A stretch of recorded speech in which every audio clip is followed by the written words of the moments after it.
பிரியமானவர்களும்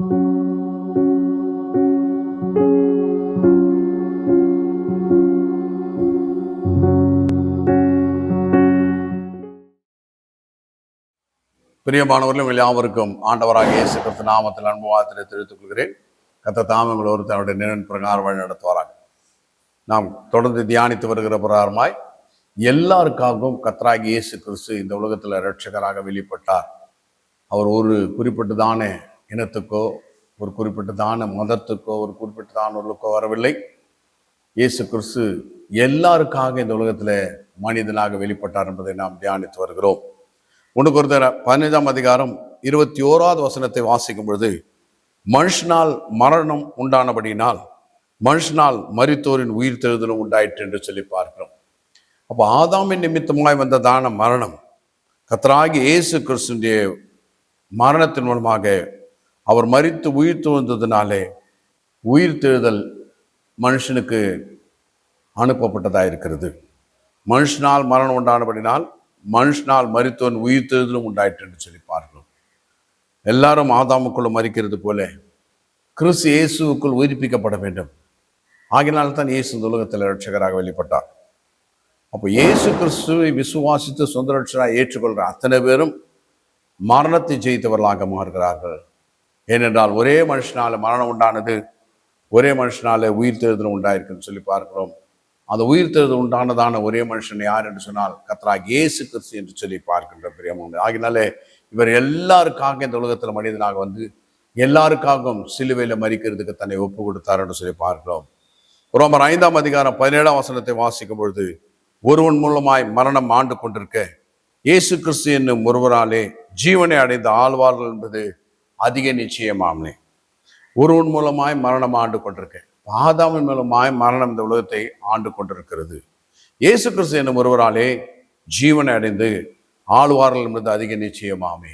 பிரியமானவர்களே, கர்த்தராகிய இயேசு கிறிஸ்து விசுவாச சுந்தரட்சை ஏற்றுக்கொள்ளும்போது, என்னை விசுவாசிக்கிறவனுக்கு நித்திய ஜீவன் உண்டு என்று சொல்லி மெய்யாக மெய்யாக நான் உங்களுக்கு சொல்கிறேன் என்று சொல்லி இயேசு கிறிஸ்து சொல்லியிருக்கிறார். அப்போ இயேசு கிறிஸ்துவை விசுவாசிக்கிறதான எல்லாருக்கும் நித்திய ஜீவன் உண்டு என்று சொல்லி பார்க்கிறோம். ஆகினால ஒருவன் மூலமாய் மரணம் ஆண்டு கொண்டிருக்கிறது. ஆனால் கர்த்தராகிய இயேசு கிறிஸ்து மூலமாக ஜீவனை அடைந்து ஆளுவோம் என்பது அதிக நிச்சயம். ஆகையினால தான் இந்த கர்த்தராகிய இயேசு கிறிஸ்து விசுவாச சுதந்திர ஏற்றுக்கொள்ளும் போது நாம் ஜீவன் அடைந்து ஆளுவோம் என்பது நிச்சயம். எல்லாருக்காகவே இயேசு மரணத்தை ருசி பார்த்தார் என்று சொல்லி பார்க்கிறோம்.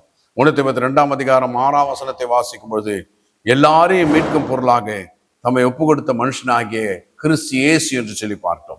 இயேசு கிறிஸ்து எல்லாரையும் மீட்கும் பொருளாக தம்மை ஒப்பு கொடுத்தார் என்று சொல்லி பார்த்தோம். நம்ம எல்லாருக்காகவும் சிலுவை மரணத்துக்கு தன்னை ஒப்பு கொடுத்தார்.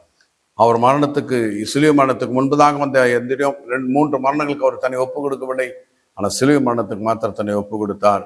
ஏன் என்று சொன்னான், மரணம் அவர் மூலமாக நிர்மூலமாக்கப்பட்டு உயிர் தெழுதல் அவர் மூலமாக மனித குலத்துக்கு கிடைக்க வேண்டும் என்று தேவனுடைய சித்தமாக இருந்தபடினாலே எல்லாரையும் மீட்கும் பொருளாக இயேசு தம்மை ஒப்பு கொடுத்தார் என்று சொல்லி பார்க்கிறோம். ரோமர் 5ஆம் அதிகாரம் 18வது வசனத்தை வாசிக்கும் பொழுது, ஒரே மீறுதனாலே எல்லா மனுஷரும் ஆக்கினைக்கு ஏதுவான தீர்ப்பு உண்டானது, ஒரே நீதினாலே எல்லா மனுஷரும் ஜீவனை அளிக்கும் நீதிக்கு ஏதுவான தீர்ப்பு உண்டாயிற்று என்று சொல்லி பார்க்கிறோம். இப்போ ஒரே மீறுதனாலே எல்லா மனுஷரும் ஆக்கினைக்கு ஏதுவான தீர்ப்பு உட்பட்டார்கள். அப்போ ஆதாமுடைய மீறுதலினாலே எல்லா மனுஷரும் ஆக்கினைக்கு ஏதுவான தீர்ப்புக்கு உட்பட்டார்கள். இயேசு கிறிஸ்துவின் நீதினாலே எல்லா மனுஷரும் ஜீவனை அளிக்கும் நீதிக்கு ஏதுவான தீர்ப்பு உண்டாயிருக்கிறதுன்னு சொல்லி பார்க்கிறோம். ஆகினால் இயேசு கிறிஸ்து விசுவாசு சொந்த ரட்சகராக ஏற்றுக்கொள்ளும் போது ஆதாமின் மீறுதல் நிமித்தம் வந்ததான் ஆக்கினை தீர்ப்பிலிருந்து நான் விடுதலையாக்கப்பட்டு இயேசு கிறிஸ்து என்பவர் என்ற ரட்சகர் மூலமாக நீதியை ஜீவனை அடைந்து ஆளுகிறவர்களாக ஜீவனை பெற்றுக் கொள்வர்களாக நாம் மாற்றப்படுகிறோம் என்று சொல்லி பார்க்கிறோம். ஆகினால் கர்த்தராகிய இயேசு கிறிஸ்து மத்திய 11ஆம் அதிகாரம் 28வது வசனத்திலே விதமாய் அழைக்கிறார், வருத்தப்பட்டு பாரம் சுமக்கிறீர்களே, நீங்கள் எல்லாரும் இடத்துல வாருங்கள், நான் உங்களுக்கு இளைப்பாறுதல் தருவேன் என்று சொல்கின்றார். பிரியமானவர்களே, இது ஒரு சேலஞ்சு காலிங். நீங்க யாரா இருந்தாலும் பரவாயில்ல, அப்படியே என்கிட்ட வாங்க, நான் உங்களுக்கு இளைப்பாறுதல் தருகிறேன் என்று சொல்றார். பாவத்தில் இருந்தாலும், வியாதியில் இருந்தாலும், மரண பயத்தில் இருந்தாலும், பிசாசின் போராட்டத்தில் இருந்தாலும், தரித்திரத்தில் இருந்தாலும், பிரச்சனைகள் இருந்தாலும், கஷ்டங்களில் இருந்தாலும், பயத்தில் இருந்தாலும், அறியாமையில் இருந்தாலும், எந்த விதமான காரியத்தினால் நீங்கள் கஷ்டப்பட்டு கொண்டிருந்தாலும் அப்படியே என்கிட்ட வாங்க, நான் உங்களுக்கு இளைப்பாறுதல் தருகிறேன் என்று சொல்றார். எந்த நிலவரத்தில் இருந்தாலும் இயேசு கிறிஸ்து அழைக்கிறார், என்னிடத்துல வாருங்க, நான் உங்களுக்கு இளைப்பாறுதல் தருகிறேன் சொல்கிறார். ஆம் பிரியமானவர்களே, ஏனென்றால் இவர் எல்லாருக்காக இந்த உலகத்துல மனிதனாக வந்தார். எல்லாருக்காகவும் இவர் மரித்தார். எல்லாருக்காகவும் இவர் ரத்தம் சிந்தினார். எல்லாருக்காக உயிர் தேர்ந்தவராயிருக்கிறார். ஆகினால தான் மத்திய 4:24 அவரை குறித்து வேத வசனம் சொல்கிறது, அவருடைய கீர்த்தி சீரியா எங்கும் பிரசித்தமாச்சு. அப்பொழுது பலவித வியாதிகளையும் வேதனைகளையும் அடைந்திருந்த சகல பிணியாளிகளையும் பிசாசு பிடித்தவர்களையும் சந்திரோகிகளையும் திமிர்வாதக்காரரையும் அவரிடத்துல கொண்டு வந்தார்கள், அவர்களை சொஸ்தமாக்கினார்கள். பாத்தீங்களா, அப்போ எல்லா மனுஷருக்காகவே இயேசு இந்த உலகத்துல மனிதனாக வந்தார் என்று சொல்லி பார்க்கிறோம். அப்படி எல்லாருக்காக அவர் வந்ததா இருக்கிறதுனால தான் எல்லா விதமான நோயினாலும் எல்லா விதமான பிரச்சனையினாலும் அகப்பட்டிருந்ததான மக்கள் எல்லாரையும் இயேசுனிடத்துல கொண்டு வந்தார்கள். இயேசு எல்லா மக்களுக்கும் சுகத்தை கொடுத்தார், எல்லா மக்களுக்கும் விடுதலை கொடுத்தார் என்று சொல்லி பார்க்கின்றோம். லூக்கா 4:40 வாசிக்கும் பொழுது, சூரியன் அஸ்தமித்த போது ஜனங்கள் எல்லாரும் தங்களுக்குள்ளே பல பல வியாதிகளால் வருத்தப்பட்டவர்களை அவரிடத்துல கொண்டு வந்தார்கள். அவர்கள் ஒவ்வொருவர் மேலும் அவர் தம்முடைய கைகளை வைத்து அவர்களை சொஸ்தமாக்கினார். ஆம் பிரியமானவர்களே, இது சேலஞ்சு காலிங்க. அவர் மாம்சத்தோடு ரத்தத்தோடு இருந்த போதே நிறைவேற்றி இருக்கிறார். வருத்தப்பட்டு பாரம் சுமக்கலே, நீங்கள் எல்லாரும் இடத்துல வாருங்கள், நான் உங்களுக்கு இளைப்பாறுதல் தருகிறேன். பாருங்க, பலவித வியாதிகளில் வருத்தப்பட்டவர்களை இயேசுவிடத்துல கொண்டு வாங்க. பலவிதமான நோய்கள், பிசாசின் பிடியில பலவிதமான காரியங்களை அகப்பட்டிருந்ததான மக்களை இயேசுவிடத்துல கொண்டு வந்தார்கள். இயேசு அவர்களை சொஸ்தமாக்கினார் என்று சொல்லி பார்க்கிறோம். ஆகினால பிரியமானவர்களே, இவர் எல்லாருக்காக இந்த உலகத்துல மனிதனாக அவதரித்தார். எல்லாருக்காகவும் விடுதலை கொடுக்கிறவராக இருக்கிறார். ஆகினால் தன்னுடைய பேர் இயேசு என்று சொல்லி வைத்தார். இயேசு என்று சொன்னால் ரட்சகர் என்று சொல்லி அர்த்தம். நமது ஜனங்களுடைய பாவங்களை நீக்கி ரட்சிக்கிறவர். நமது ஜனங்களுடைய போராட்டங்களிலிருந்து, அவமானங்களிலிருந்து, பயத்திலிருந்து, அக்கிரமங்களிலிருந்து, பாடுகளிலிருந்து, துக்கங்களிலிருந்து, சாபங்களிலிருந்து, மரண பிடியிலிருந்து, பிசாசின் பிடியிலிருந்து விடுதலை ஆக்கிறவர் தான் இந்த ஆண்டவராக இயேசு கிறிஸ்து. அவர் எல்லாருக்காக நமக்காக இந்த உலகத்துல வந்தார் என்று சொல்லி பார்க்க, ஒரு குறிப்பிட்டவர்களுக்கல்ல, எல்லாருக்காகவே இயேசு இந்த உலகத்துல மனிதனாக வந்தார். ரோமர் 5:12 வாசிக்கும் போது, ஒரே மனுஷனால பாவமும் பாவத்தினால மரணமும் உலகத்துல உண்டாயிருக்கிறது போல.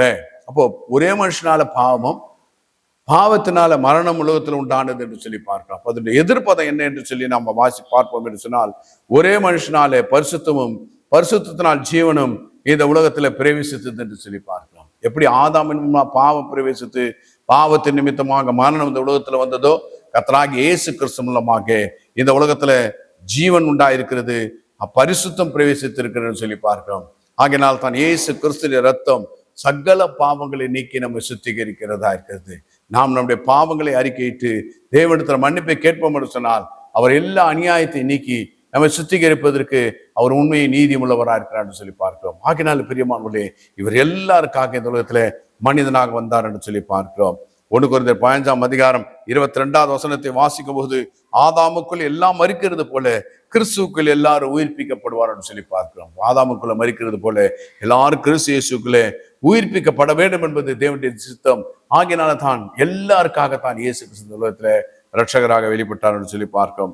யோவான் 1:9 வாசிக்கும் போது, எந்த மனுஷனையும் பிரகாசிக்கிறதான் மெய்யான ஒளி இந்த ஆண்டவராக இயேசு கிறிஸ்து என்று சொல்லி பார்க்கிறோம். எந்த மனுஷனையும், யாரா இருந்தாலும் பரவாயில்ல, நீங்க எப்படிப்பட்டவரா இருந்தாலும் பரவாயில்ல, உங்களை பிரகாசிக்க செய்கிறவர் இயேசு கிறிஸ்துவா இருக்கிறார்.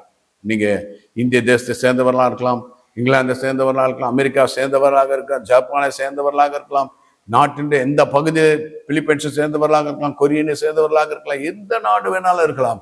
நீங்க எந்த இடத்தை சேர்ந்தவர்களாக இருந்தாலும் எந்த மனுஷனையும் பிரகாசிப்பிக்கிறதானே மெய்யான ஒளியைத்தான் கர்த்தராகிய இயேசு கிறிஸ்து என்று சொல்லி பார்க்கிறோம்.